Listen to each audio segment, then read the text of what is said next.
Hello friends, আসসালামু আলাইকুম। আজকে ঝটপট বাচ্চাদের জন্য একটি নাস্তার রেসিপি নিয়ে চলে আসলাম। বাচ্চাদের যদি এভাবে তৈরি করে দেন, ওরা তো চেটেপুটে খেয়ে নেবে। এতটাই মজাদার এই নাস্তাটি আজকে তৈরি করে দেখাবো।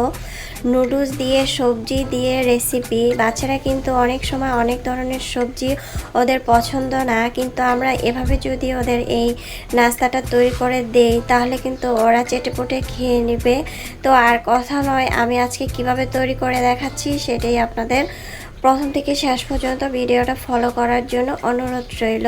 যারা নতুন রাঁধুনি তাদের জন্য বলছি। প্রথমে তো আমি এখানে পানি ফুটিয়ে নিয়েছি 2 কাপ পানি ফুটিয়ে তারপরে আমি এখানে ফুলকপি দিয়ে দিলাম।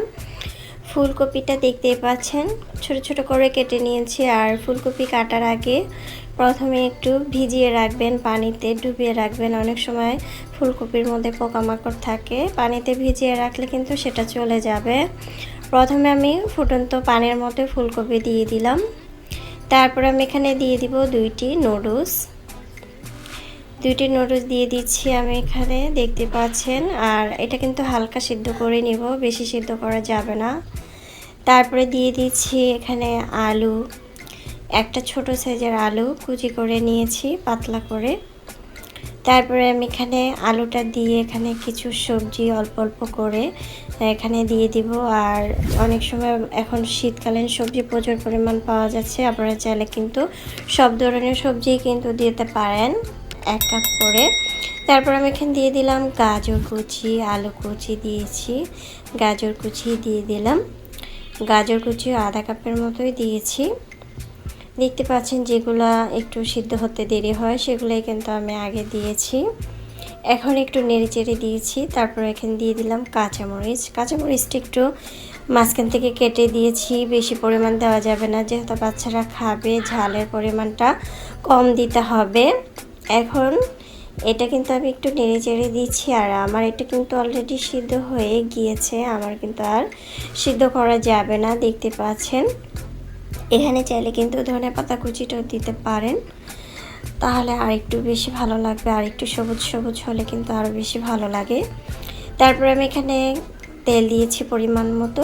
তেলটা দিয়ে এখানে টমেটো কুচি আর কিছু চিকেন কুচি দিয়েছি, দিয়ে তেলের সাথে একটু ভেজে নিয়েছি, দেখতে পাচ্ছেন।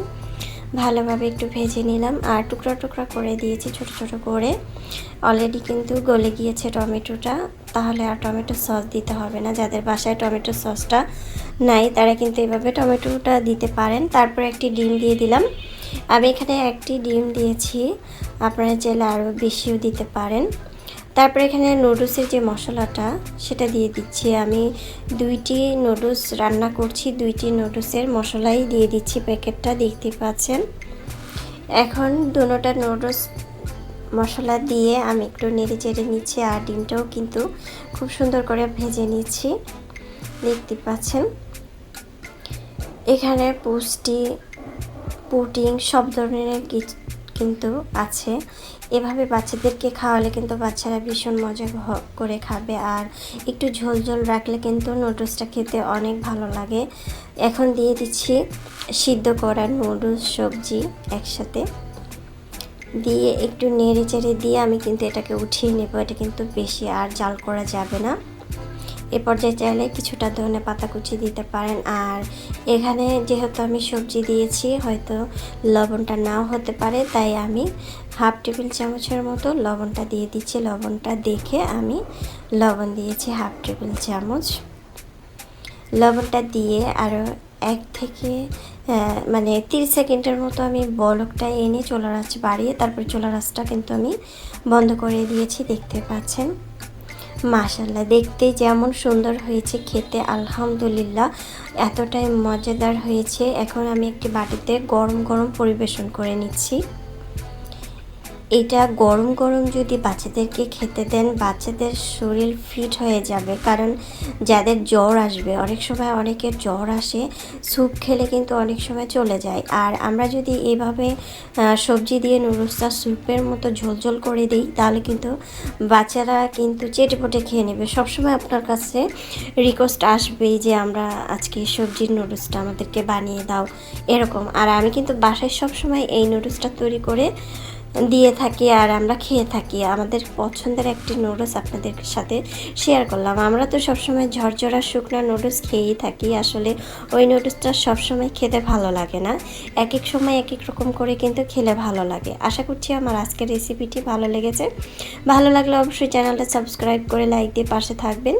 দর্শক, বেশি বেশি ভালো থাকবেন, খাবার কখনো অপচয় করবেন না। আমরা চাইলে কিন্তু এক এক দিন এক এক রকম করে তৈরি করে খেতে পারি। আর এটা গরম গরম পরিবেশন করে নিয়েছি। যারা নতুন রাঁধুনি তারা কিন্তু প্রথম থেকে শেষ পর্যন্ত ভিডিওটা দেখে তারপর ভিডিওটি তৈরি করবেন। এটা খেতে এতটাই অসম্ভব মজার হয়েছিল যা আপনারা তৈরি করে খেয়ে তারপরে বুঝতে পারবেন যে এটা কতটা মজাদার হয়েছিল। চাইলে কিন্তু ঝটপট আমরা এইভাবে তৈরি করতেই পারি। আমি তো এখন গরম গরম পরিবেশন করে নিয়েছি। আর এই নুডলসটা গরম গরম পরিবেশন করলেই কিন্তু খেতে ভালো লাগে। আর আমি বাসার সবাইকে যখন এটা রান্না করে খাওয়াইছি, তখন কিন্তু আমাকে সবাই অনেক প্রশংসা করেছে। আল্লাহ হাফেজ, এনজয়।